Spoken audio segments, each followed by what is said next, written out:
All right, welcome to part 3 of rock types at the G Lab. We're moving on to metamorphic rocks. These are rocks that are deformed by heat and pressure.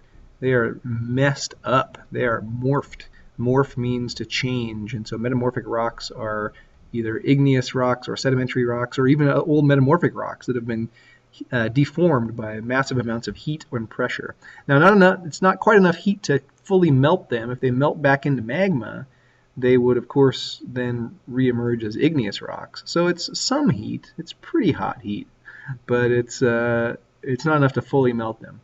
The pressure comes, of course, from layers and layers and layers of rock over the top of other metamorphic rocks. So that can cause a fair amount of pressure above them. It can also come from tectonic plates that are colliding together. So converging plates that smash together can cause a huge amount of pressure. And you can also actually get a little bit of metamorphic rock when magma intrudes, like an intrusive igneous rock. Right around where that igneous rock is, you can get what's called contact metamorphism, which is just a little bit of heat and pressure right around that chamber of magma underneath the Earth's surface. And so when you look at these types of rocks, metamorphic rocks, what you see is that they are really messed up. This probably used to be some sort of a sedimentary rock, perhaps, that had some layers, and now it's really messed up. It's been squished and deformed. So there's two main types of metamorphic rock. There's foliated and non-foliated.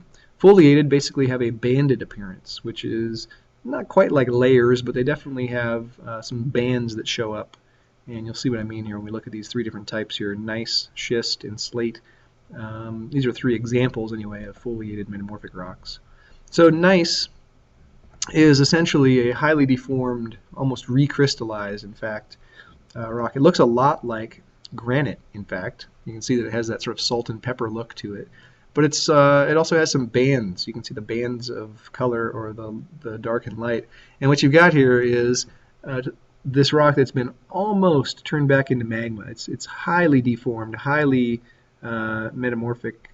And so what you end up with is almost recrystallization, and it's going to look a fair bit like granite, except a little bit more kind of a banded appearance, like it's been compressed, and some of these minerals have migrated to bands like that. So that's nice. Schist is also highly deformed, and this one has more of usually a flaky grain structure. And if you look at schist, this is not the greatest picture, but you can see that it has sort of these flaky little grains. They're sort of flat, usually shiny almost, that are called mica. It's a type of mineral. And what you end up with is this really, again, highly deformed rock that has this sort of banded appearance, not quite as much as the gneiss, but it does have a bit. And then slate, which is essentially made from shale. It's shale that's been compressed and heated some. It's not deformed as much as those other two. It's less deformed, but it definitely has some changes that have happened to it. So you can see the slate here, for instance. You can see those layers that used to be layers of shale, and now they've been sort of compressed and squished together and heated somewhat. And that heat and pressure, which wasn't quite as extreme as the other ones, has definitely changed this rock into something more slate-like. And slate is often used. You'll see that in tile flooring, for instance, is sometimes slate, or you may find that you'll see that old chalkboards are made of slate, or even the underneath the felt on a pool table, on a good one anyway, is made of slate. The other kind of metamorphic rocks are non-foliated. These have a non-banded appearance, and the main ones we'll look at real quick are marble and quartzite. Marble is probably pretty familiar to you, but what it is, marble is essentially deformed limestone. It's limestone that has been, again, heated and put under a huge amount of pressure, and it deforms it to the point where it really changes the very structure of the rock. And so there's a piece of marble, for instance. Here's another piece of marble. It can be various colors, sometimes pink, sometimes greenish, sometimes white or blue. But marble, we often find really nice uses because it polishes up real pretty. And then finally, quartzite. Quartzite is essentially sandstone that has been deformed. And so Sandstone that gets put under a lot of pressure. Sand is partly has a lot of quartz in it, and so quartzite ends up kind of looking, it's got a little bit of a crystally look to it as well, but it also sort of, to me, in some cases has sort of a waxy almost look to it. And here's one example of it. It's not always the same reddish color, but it's kind of this smooth, waxy look, and it has some similarities to marble because it's in that same non-foliated metamorphic category.